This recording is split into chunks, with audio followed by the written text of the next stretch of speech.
धड़कन बोले धीरे धीरे ये है प्यार।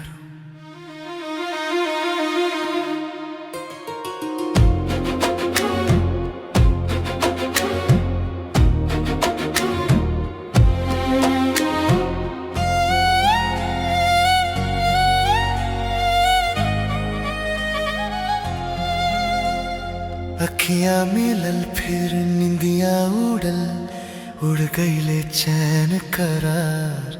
हाँ, अखियां मिलल फिर निंदियां उड़ल, उड़ गईले चैन करार। दिल धड़केला प्यार में जानम लेके नाम तोहार। दिल धड़केला प्यार में जानम लेके नाम तोहार। ये है प्यार प्यार प्यार, ये है प्यार, ये है प्यार प्यार प्यार, ये है प्यार।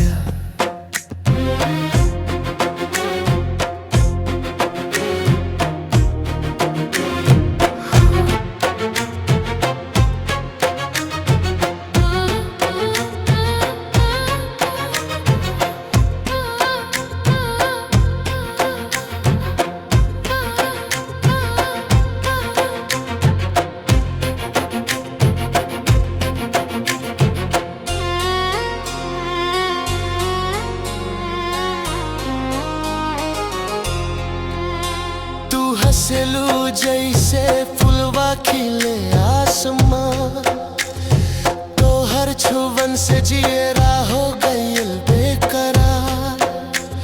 नजर मिले तड़पे दिलवा जैसे सावन के बहार।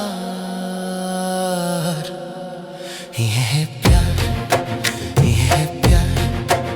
दिल बोली बारी प्यार, ये है रात जियरा न माने तोहार ही सपना सजाए। चांद भी शर्मा जाए जब तू नजदीक आए।